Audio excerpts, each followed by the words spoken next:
আগামীকাল আমার জন্মদিন।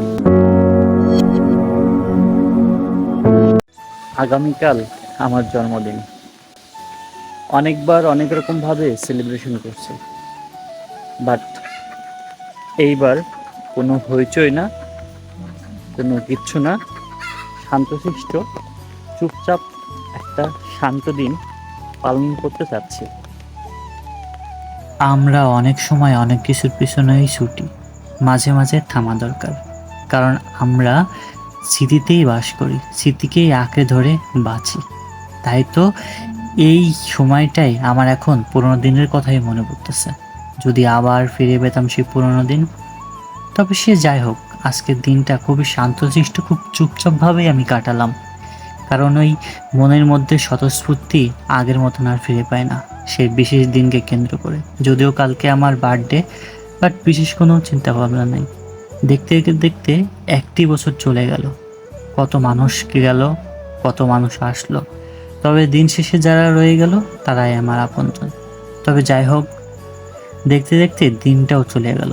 দিন চলে গিয়ে রাত চলে আসলো, আমি বাড়ি আসলাম, ডিম ভাজা খাইলাম। বার্থডে পরিকল্পনা মাথায় আসলো না, ডিম খেতে খেতে পরিকল্পনাটাও ভুলে গেলাম। কারণ আগের মতন আর সেই মুহূর্তগুলো, সেই প্ল্যানিংগুলো আর খুঁজে পায় না।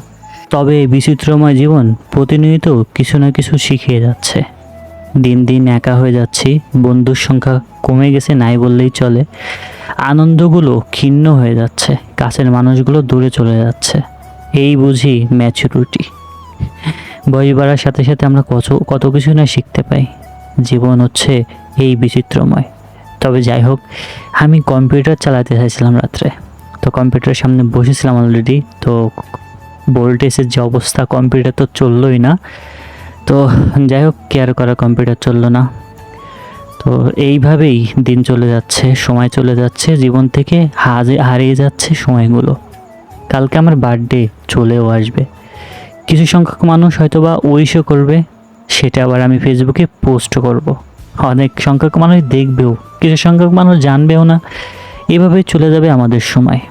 তো সময় খুবই স্বল্প এই মানব জীবন, তো নিজের মতন করে বাঁচতে হবে, এটাই জীবন। তো বার্থডে উপলক্ষে এতটুকু বলার ছিল, কোনো সেলিব্রেশন কোনো কিছু নাই।